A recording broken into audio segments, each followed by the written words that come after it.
gotta, yeah. Okay, so please go on. Thanks very much. It's a pleasure to be here, to have the opportunity to speak about this topic.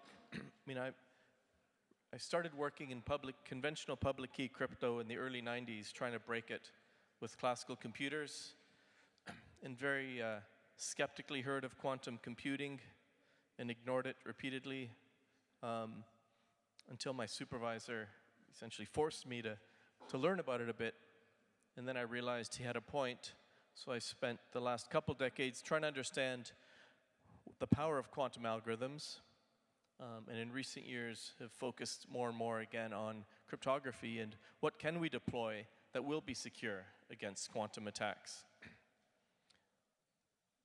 Because I think the time for procrastination is really over, and we really need to pay attention to this so we don't have to rush or panic. We definitely don't want a situation where we procrastinate, and then rush. And then if we rush, of course, there's a chance we make mistakes. So back in the mid-90s, we didn't have these pictures to look at. Everything looked like a science experiment, a physics experiment, and you were wondering, well, where's the bit in there? How is that actually going to lead to a computation? So in the top left here, these are 4 superconducting qubits. You can sort of see them. These 4 little loops here. There's one here, one next to it, and 2 more up there. The wiggly lines between them are just the wavelength. So the energy gap between 0 and 1 is in the microwave regime. So that's on the order of a centimeter or so. So they're coupled by a cavity that's on the order of a centimeter. So they're wiggly because you want them to fit on this tiny chip. So this is 4 quantum bits on a chip. State of the art that's in the published literature is about 9 of these on a line. Roughly within a few weeks of each other, about a year and a half ago, IBM did a 2x2 grid of these qubits, Delft a 5x1 line, and then Google a 1x9 line of these superconducting qubits. These are sort of the front runners in terms of building a large quantum computer that could threaten public key cryptography. Arguably second in line, these are all my opinions, but second in line would be the ion trap quantum computer. And in the middle, there's sort of a cartoon version of it. So you have a small number of ions, which we've done experiments on for the last 20 years, right? It works. You can get a small quantum computation and a handful of ions. The problem is you can't put thousands of ions in one trap. It just doesn't really scale. However, you can have a network of these ion traps.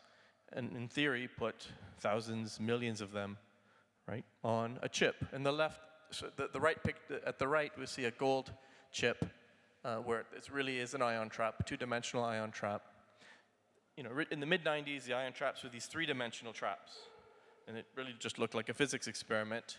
But people have been thinking about how to make these things large scale and actually have a quantum coprocessor, say, that we can use to do large-scale quantum computations. These are the 2 front runners. There's some solid-state approaches that are coming up from behind, and coming up from way behind would be the topological qubit approaches. Okay. But to first order, if you're approximating the likelihood of factoring a given number by in 10 or 15 years, the superconducting qubits are probably would capture most of that probability right now. The impact, as I imagine people in this room would know, would be devastating for public key crypto that we currently practice. Anything discrete log based, anything factoring based would essentially be broken. And symmetric key crypto security is roughly divided in half, roughly. So whereas with symmetric key crypto, one cure is just go to a bigger key length. With RSA and ECC and any discrete log-based system, that's not a solution. It won't work. So it's very devastating for public key crypto and quite a nuisance for symmetric key crypto. So the question since the mid-90s has been, do I really need to worry about this, or can I wait till I retire? So that's a very fair question, because there's a lot of important stuff to be done. when Kenny listed all the things they're working on at CFRG and IRTF and so on, there's a lot of really important hard problems. And Dan was talking about, what was the term he was using? Like flooding. There's only so much bandwidth to solve these hard problems. So we don't want to waste time on something that's not real and not so urgent. So we want to give this due attention, but not much more. This is a very fair question. So the answer is, I'm a mathematician, well, it depends. Okay, so it really depends. And this is the same answer made sense in 1994 when Peter Shor came up with the quantum algorithms. So you answer a question with a question, or three questions. What's your security shelf life? How long do your keys need to remain secure? And for most applications, it's 0 years, or maybe a year or two. But for some very important applications, it's 10, 20, 100 years. But that's your business choice or your regulator's choice. Secondly, well, how long will it take you to fix the problem? Right? And coming from a public key crypto background, I knew it takes essentially a long, long time. Watching the slow motion DES to AES transition and others, we know it, people say 15 to 20 years with a straight face, okay? So it can take a long time. Of course, in some cases, it could be done in a year or two, maybe. So why varies. And lastly, and how long before a large-scale quantum computer or anything else breaks your current tools? Call that Z, your collapse time. So for the next Y years, you're stuck with RSA, ECC, because the other stuff's not ready, not deployed yet. And you're supposed to be providing another X years of security with those keys. Right? But a quantum computer will break those keys in Z years. So if X plus Y is bigger than Z, you have a problem. Okay? You procrastinated too long. So hopefully that isn't the case for you. I think for some organizations it is the case. But for most, I think it isn't. But there isn't really any time to waste. So again, to recap, if X plus Y is bigger than Z, you're going to have made some broken promises in a sense. Because at the end of those Y years, you're not providing those X years of security you're supposed to. What does that mean to your organization? Well, that depends. But it certainly exposes you to legal risk, reputational risk, and so on. Now, if Y is bigger than Z, in other words, we don't quantum proof before quantum computers are available to relevant adversaries. Then systems start collapsing.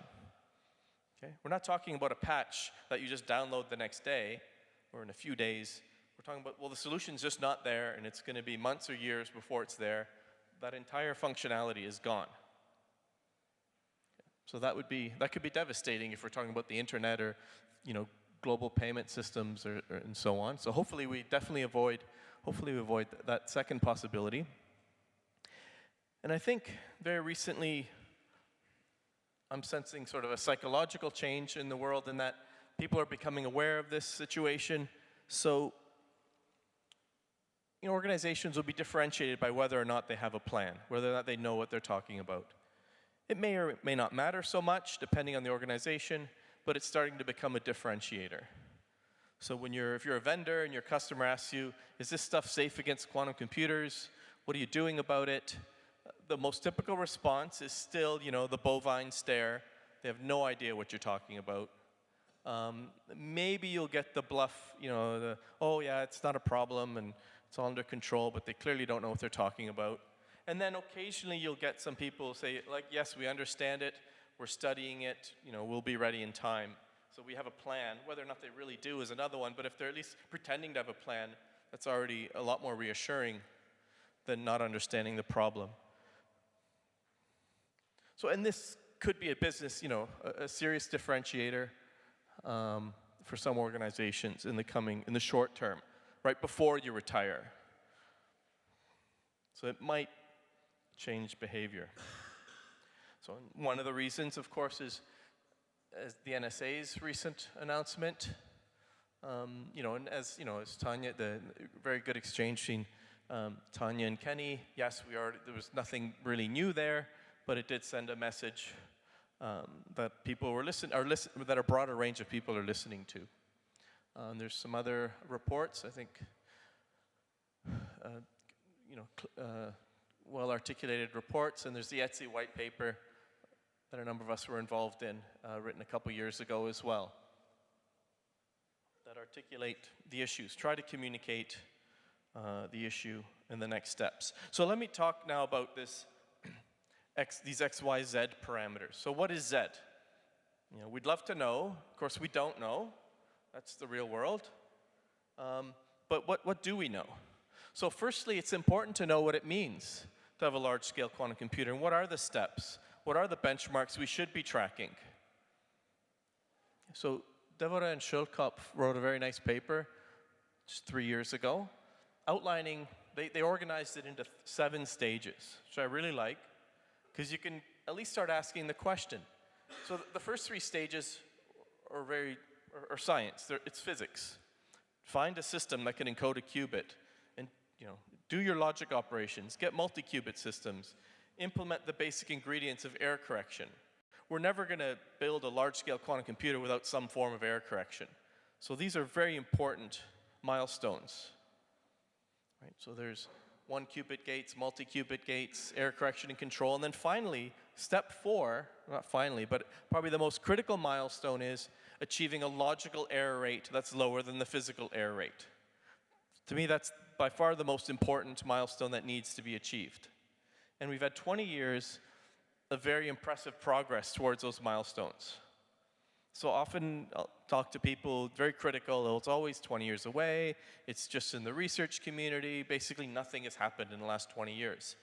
I mean, I've been in the guts of the field and a lot has happened in the last 20 years, very, very meaningful stuff, very clear trajectory in my mind as to what's been happening. And things have changed, it's not always maybe 20 years from now. That a lot has happened. So the error correction thresholds have gone down. Before, in '96, we thought if you could build this architecture, which is hugely optimistic and we'll probably never be able to build, but if we could build it with a 1 in a million error rate, then we might be okay. 10, 15 years later, we're talking about very realistic nearest neighbor architectures with a 1% error rate. Huge progress on the theory side. And the experimental benchmarks have just been improving tremendously, many at an exponential rate in the last 20 years. So very steady progress towards achieving this milestone. After that, we're still going to improve the science. We're still going to try to get better qubits and so on, but we're going to do more and more engineering to scale these systems. People say, how many qubits do you have now? Wrong question. Because we're not trying to put a lot of qubits on a chip. We're trying to get a design that works. When we have a design that works, then we'll focus our energies on scaling that design. So, meaningful events in the last year. For one, IARPA last summer announced, had a broad agency announcement asking for groups to implement essentially a fault-tolerant logical qubit by 2021. And in recent weeks, we've heard several leading groups have been awarded funds under this contract, very credible groups. So to me, that's another, it increases my probabilities, right? Because we have added investment and confidence that we have a serious chance at actually meeting threshold in the next 5 years. And if there's more. If you go, I sent one of my students to the March meeting of the APS, American Physical Society, and there's entire sessions dedicated to important aspects of meeting threshold. And very meaningful progress by leading groups around the world.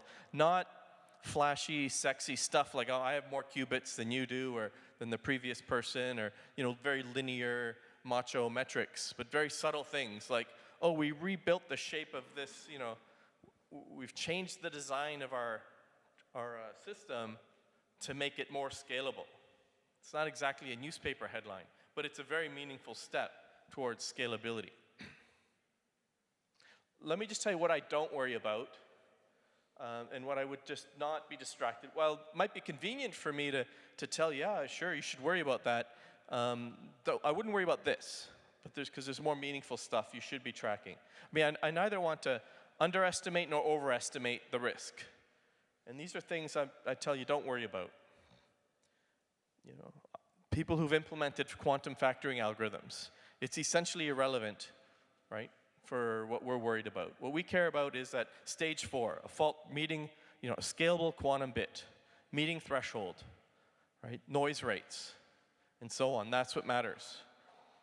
These proof of concept factoring implementations say almost nothing about that.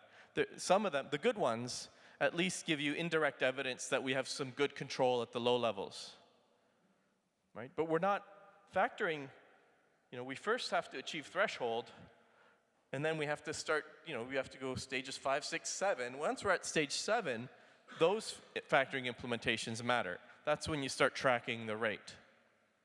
Up until now, and some of these factoring implementations are very gimmicky and really don't prove very much of anything. But I didn't say that. But if you want to learn more about why, then I'm happy to tell you. But just don't pay attention to the factoring benchmarks unless you happen to be in a very niche area of expertise where it might be relevant.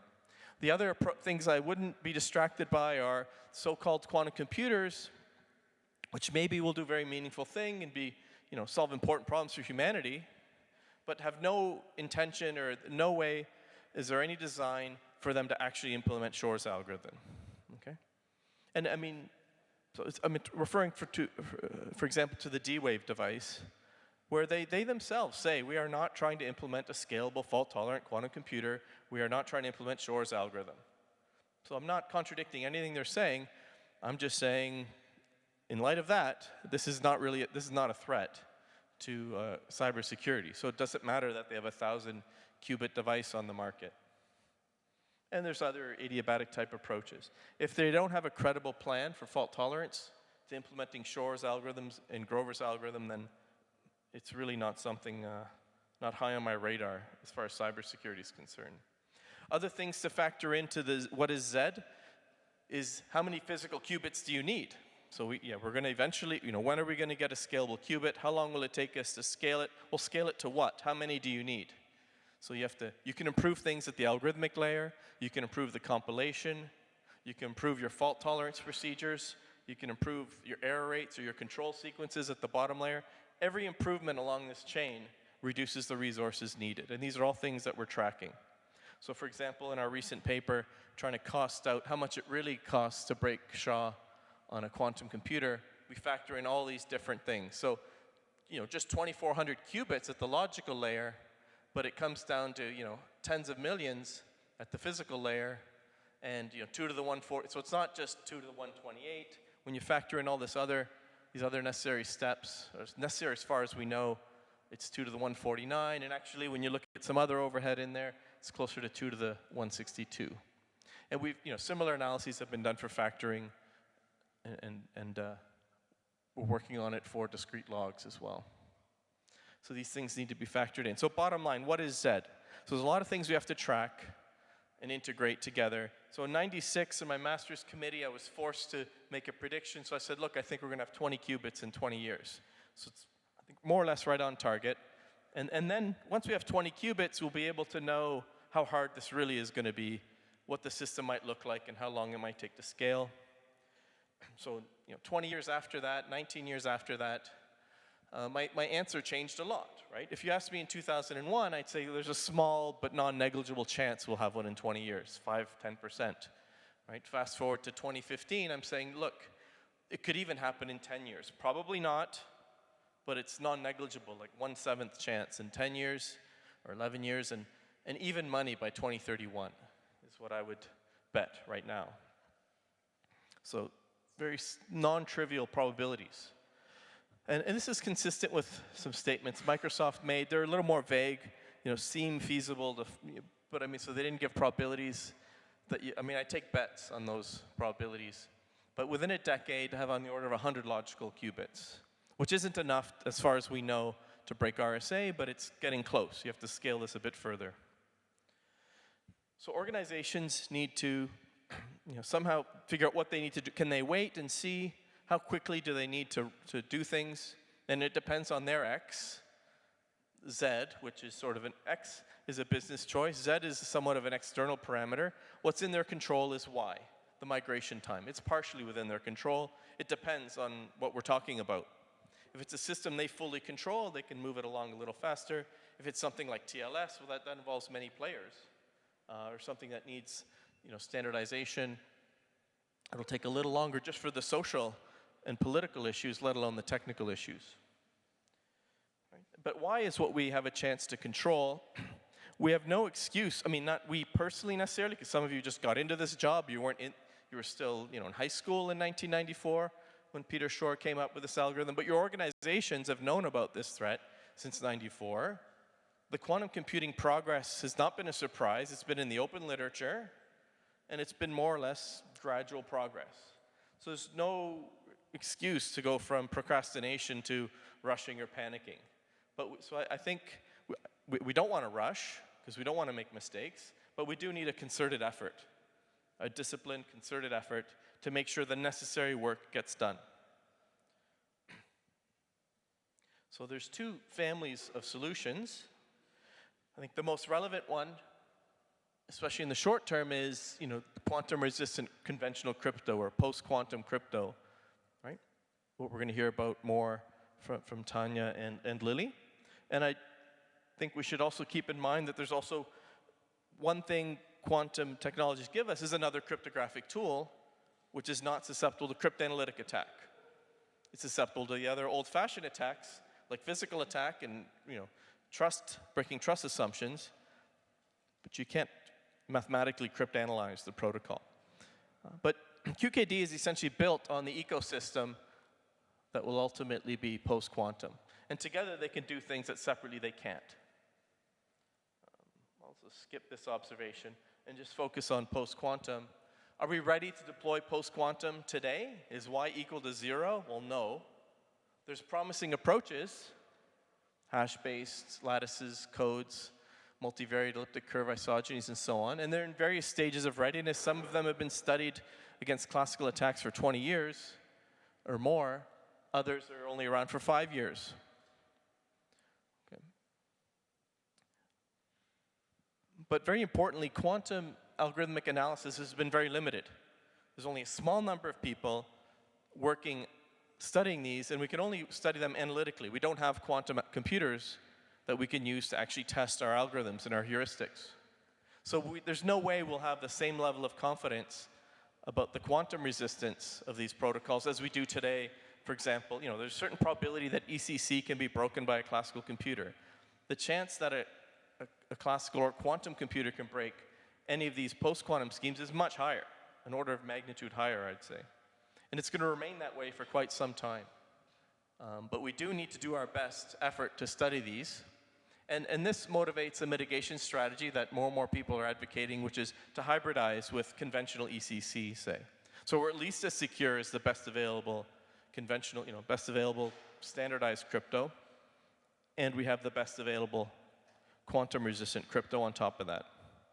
So we need to, for example, study quantum resistance, look at the new quantum algorithmic paradigms and see if they apply. There's a nice web page maintained by Stephen Jordan at NIST. We need to engage with standards bodies. So the ETSI, since 2008, started a group on standardizing quantum cryptography, QKD, which is about standardizing that primitive, because they realize that it's not going to be taken seriously unless it's standardized and there's a method for certifying those devices.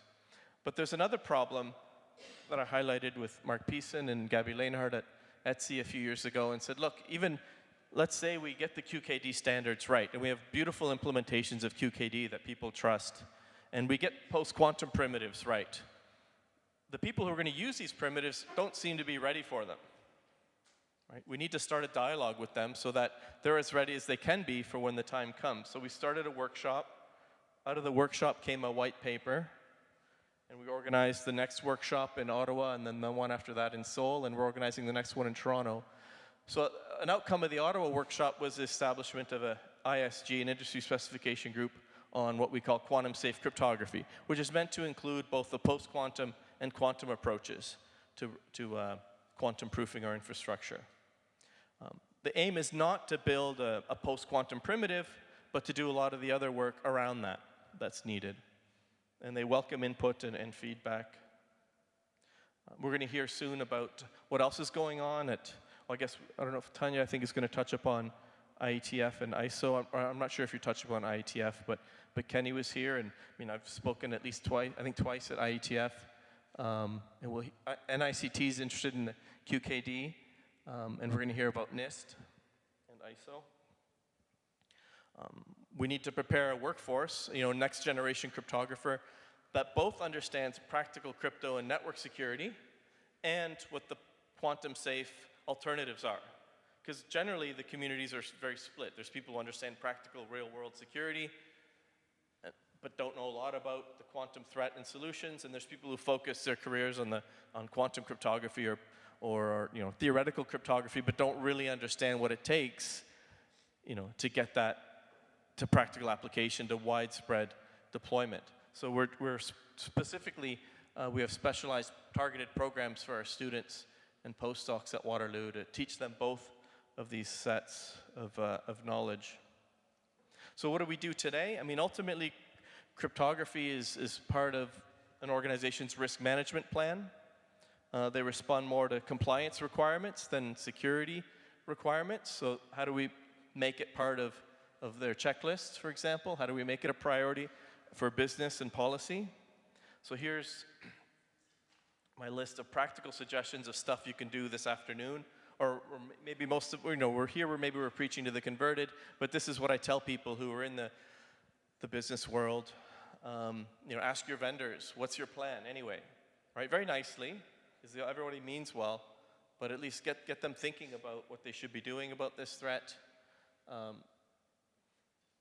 And so on. I mean, these are essentially very subtle, short-term things you can do to get people thinking about what the next step should be. And, we need some motivation or we want to incentivize people to do the hard work, the hard technical work.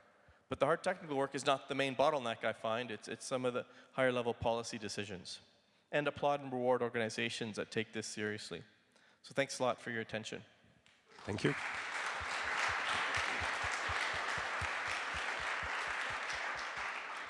Is there a quick question to Michele? Yes?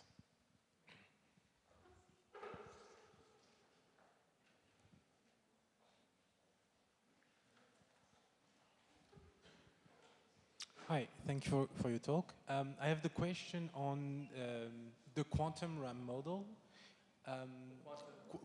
Quantumly accessible RAM. Yep. I was wondering if this is a model that's very different from general quantum computing. Is it a stronger assumption that we might have one day, or is it at the same level technologically or theoretically as general quantum computing? So are you referring to, you mean two things by quantum RAM. One is just our standard quantum computing architecture, where is it fair to assume a RAM model? Or often by QRAM we mean a classical memory that's quantumly accessible. This one. The latter one. Okay, because a lot of our algorithms, in fact I wrote a paper, with my co-authors that said, look, we only need polynomially many quantum bits plus exponentially many, quantumly accessible classical bits. We don't actually know, we know we can save a little bit of the fault tolerance overhead, because if they're classical bits, we don't actually store them, we don't need to store them in quantum memory. We can sort of indirect, but we still need an exponentially big access structure for them.